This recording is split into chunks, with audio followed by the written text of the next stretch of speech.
Hello, welcome to my quick review of the Spark Models 1/43 scale Lotus 91 as driven by Nigel Mansell in the Brazilian GP of 1982. So this car followed on from the Lotus 81, and you might have seen my review of that. I've got a Essex oil liveried car as driven by Elio De Angelis, who I think it was third place in 1981.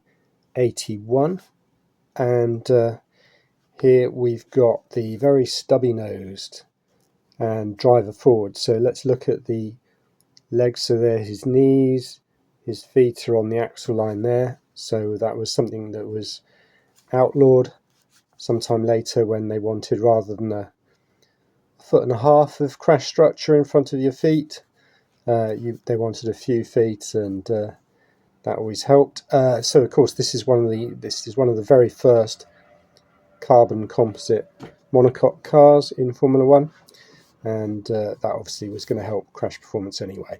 So John Player special livery. So I've got a whole collection of Lotus cars, particularly Lotus Essex cars, but I think I've got a Evora in black with a gold, kind of almost a pinstripe, but not as pinstriped as this. And this is certainly a beautiful livery. So it's a tobacco livery, of course, and it doesn't look like anyone had to add the tobacco stickers on afterwards. So the button car McLaren I reviewed last week, the extra decals were actually for Johnny Walker whiskey, so they obviously didn't want to supply them with those decals on to encourage drinking, but they are supplied, and hopefully I'll do a video on putting those decals on. Right, okay, with probably a very keen modelling friend of mine who does a lot of his own builds, so you'll hear from me on that shortly. Now, like the other car, the wheels don't rotate, so here we've got Goodyear facing forwards, there, and let's see what about the other side, and backward and down, so a little bit random. Maybe the tyres have moved, not really sure. So, oh goodness, come on, focus. 4-spoke wheels. Oh, sorry everyone. Right, so anyway, the paintwork looks beautifully, gleaming. Let's see if we can just, yeah, lovely paintwork on this car. I'm not seeing any blemishes as I rotate it around. No, very nice. Mansell himself appears very well there with a red, white and blue helmet, of course. I guess Button derived his helmet from this. You've got some elements of Union Jack there, I would say. Mansell being a very different driver, an older guy when he got into Formula One, and just did it through sheer British grit, really, of just making his way to become the Formula One world champion. Anyway, here we go. So as you can see, the plan area is large on this ground effect car. Let's see if we've got anything in terms of ground effect. Yeah, you can see the Venturi starting there. What else have we got going on?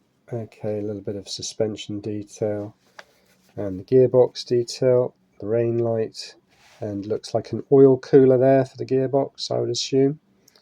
Coming from the front, so you can see your front radiator, big one on this side, smaller one on that side, so maybe that's the engine oil cooler on this side, I'm not sure, but it was a Cosworth DFV, so not a turbo, so no intercoolers or anything like that.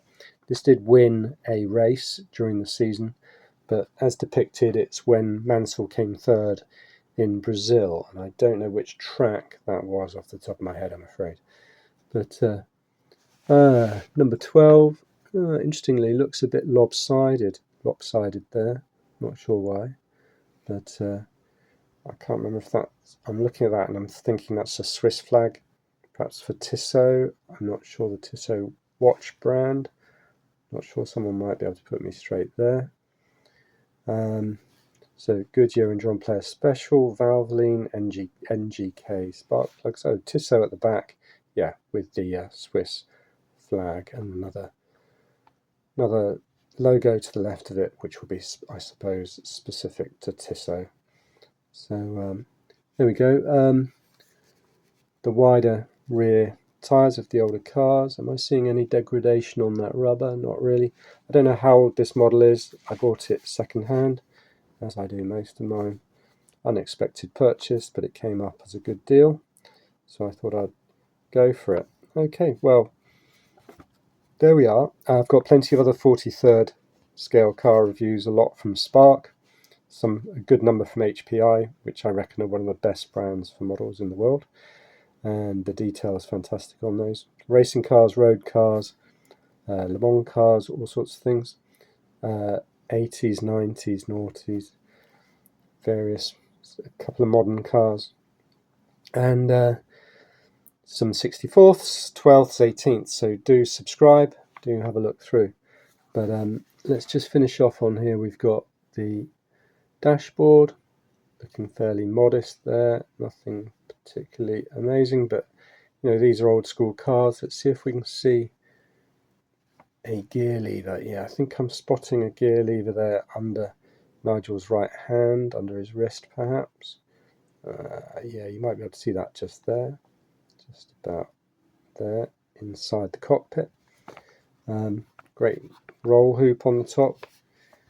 Okay, yeah, excellent. Very pleased with this. That'll go in my display cabinet very nicely. And apparently they ran this car without a front wing for some of the races, probably the faster ones. You'd have still been generating downforce all the way from here, so you didn't necessarily need it. And if you took out all the wing at the back, so there is, you're relying on ground effect, which they've obviously just got back into these days, but there's very little downforce on the rear wing, very little on the front really, that's just for balance purposes. And once you don't need any downforce at the front, you just take the front wing off. So there we go. Yeah, very pleased with that. So thank you for watching, and you'll hear from me again in a week's time perhaps. Sorry about my phone going off. Cheers, bye.